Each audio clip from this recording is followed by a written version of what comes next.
కాక కనిపించట్లే, కలుద్దామన్నా దొరకట్లే, అధికారం పైన అహంకారం పోట్లే, నేటికి బీఆర్ఎస్ ప్రజల్లోకి రావట్లే, ఎంపీ ఎలక్షన్లో కారు కనుమరుగు, నల్గొండ సభ తర్వాత మరింత తుస్సు, జాతీయ రాజకీయాల సంగతి దేవుడెరుగు, సొంత రాష్ట్రంలో దిక్కు లేకపోయి ఇతర రాష్ట్రంలోని దుకాణాలు బంధు, ఇజ్జత్ మొత్తం కాళేశ్వరంలో కలిసిపోయే, అసలు లోక్సభ ఎన్నికల్లో బోని కొట్టేనా.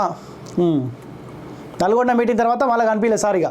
నయా నిజాం తెలంగాణ నియంత కేసీఆర్ కాక కనిపించట్లేదు. ఓవైపు లోక్సభ ఎన్నికల్లో రాజకీయాలు హాట్గా మారుతుండే కాక మాత్రం పత్తా లేకుండా పోయిండు.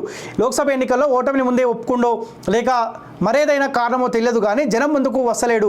నల్గొండ సభ వేదికగా ఆహో ఓహో అంటూ గప్పాలు కొట్టిన కాకకు కాళేశ్వరం అవినీతి ప్రజల్లోకి వచ్చేందుకు ముఖం లేకుండా పోయింది. పోనీ గులాబీ లీడర్లు క్యాడర్లు అన్న కాకను కలుద్దామంటే ఎంతకు దొరకడు.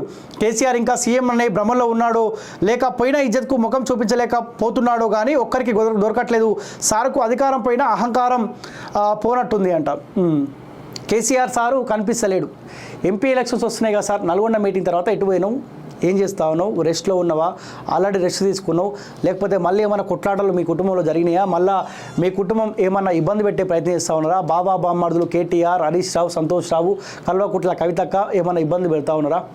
నిన్నేదో ఫామ్ హౌస్లో భేటీ అయినారట కవిత, హరీష్ రావు, సంతోష్ రావు, కేటీఆర్, కేసీఆర్ ఈ బ్యాచ్ మొత్తం నిన్న భేటీ అయినారంట. ఎందుకు భేటీ అంటే లిక్కర్ స్కామ్లో ఎట్లా కేటీఆర్ని ప్రజలు నమ్మే అవకాశం లేదు, హరీష్ రావుని ముందడ పెడదామా, హరీష్ రావుని ముందర పెడితే ప్రజలు ఏమైనా నమ్మే అవకాశం ఉంటుందా, లిక్కర్ స్కామ్లో కవితని లోపడేస్తే మనకేమైనా మేలు జరిగే అవకాశం ఉంటుందా, ఏం చేద్దామన్న ఒక ఆలోచనకు ఫామ్ హౌస్లో ఒక రహస్య భేటీ ఈ కుటుంబంలో ఏం తప్పిదం జరిగిందని చెప్పి కాస్త పంచాయి పెట్టుకున్నారట, మంచినే పెట్టుకున్నారట. ఇది మనకు ఇంటర్నల్గా ఉన్న ఇన్ఫర్మేషన్. ఫామ్ హౌస్లో మాత్రం భేటీ జరిగింది. సారు ఆలోచిస్తూ ఉన్నట్టు ఎంపీ ఎలక్షన్లో ఎవరిని ముంగడ పెడితే నా బొమ్మ 2 దఫాలుగా నా బొమ్మ పనిచేసింది, ఇప్పుడు నా బొమ్మ పనిచేసే అవకాశం లేదు. మొన్న ఎమ్మెల్యే ఎలక్షన్లో కూడా కేటీఆర్ బొమ్మని కాస్త బలంగా ముందు తీసుకెళ్లే ప్రయత్నం చేసినాం.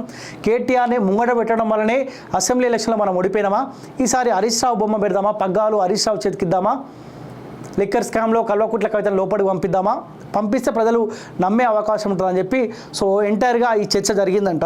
మరి కవితక్కని సారే దగ్గరుండి సాగనంతాడా తీహార్ జైలు వరకు చూడాలి.